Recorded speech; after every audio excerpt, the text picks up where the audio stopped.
जय हिंद दोस्तों, स्वागत है फिर से नए वीडियो में। आज लेकर आए फिर से पैरामेडिकल के लिए कुछ महत्वपूर्ण प्रश्न। तो चलिए स्टार्ट करते हैं।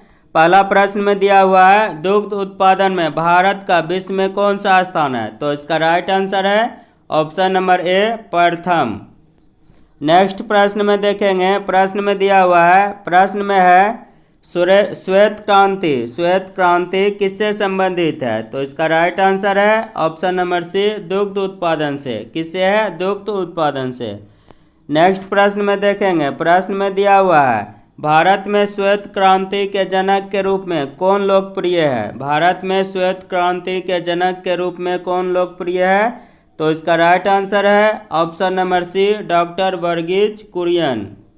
नेक्स्ट प्रश्न में देखेंगे। प्रश्न में दिया हुआ है, प्रश्न में है ऑपरेशन फ्लड किससे संबंधित है? तो इसका राइट आंसर है ऑप्शन नंबर डी, दुग्ध के विकास से। नेक्स्ट प्रश्न में है, प्रश्न में दिया हुआ है एपी कल्चर किससे संबंधित है? तो इसका राइट आंसर है ऑप्शन नंबर सी, मधुमक्खी पालन से। नेक्स्ट प्रश्न में देखेंगे। प्रश्न में दिया हुआ है, रानीखेत रोग किससे संबंधित है? तो इसका राइट आंसर है ऑप्शन नंबर बी, मुर्गी से।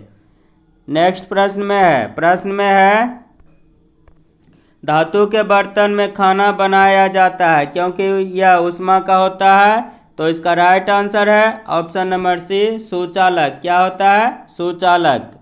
अगला प्रश्न में देखेंगे। अगला प्रश्न में दिया हुआ है, आभूषण बनाने वाला सोना कितने कैरेट का होता है? आभूषण बनाने वाला सोना कितने कैरेट का होता है?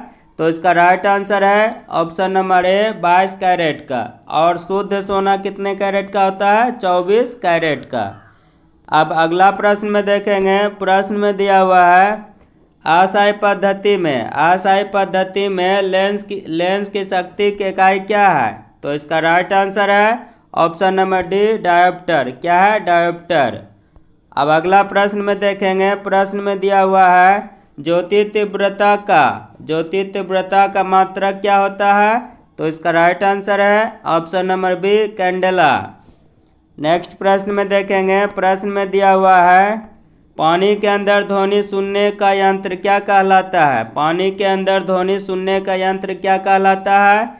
तो इसका राइट आंसर है ऑप्शन नंबर ए, हाइड्रोफोन है।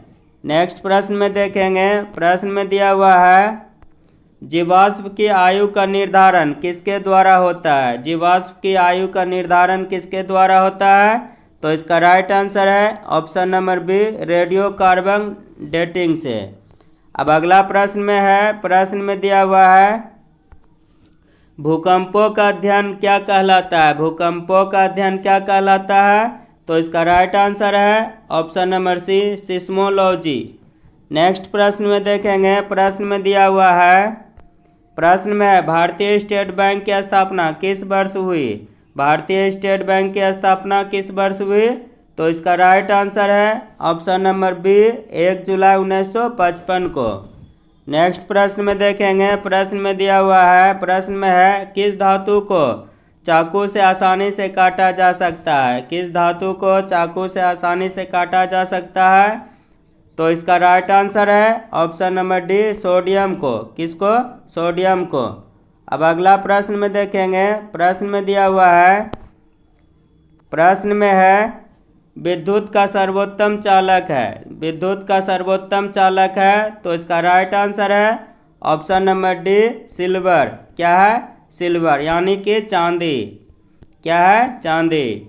अब अगला प्रश्न में देखेंगे। प्रश्न में दिया हुआ है, प्रश्न में है, चूने में पानी मिलाने पर कौन सी गैस निकलती है? चूने में पानी मिलाने पर कौन सी गैस निकलती है? तो इसका राइट आंसर है option number C, carbon dioxide, यानी कि CO2। अब अगला प्रश्न में देखेंगे। प्रश्न में दिया हुआ है, प्रश्न में है, नीले लिटमस पत्र को किस रंग में परिवर्तित कर देता है? नीले लिटमस पत्र को किस रंग में परिवर्तित कर देता है? तो इसका राइट आंसर है ऑप्शन नंबर ए, लाल। क्या है? लाल। नेक्स्ट प्रश्न में देखेंगे, प्रश्न में दिया हुआ है, प्रश्न में है रक्त प्लाज्मा में जल की लगभग मात्रा होती है। कितना जल की मात्रा होती है? तो इसका राइट आंसर है ऑप्शन नंबर सी 90%। कितना होता है? 90%।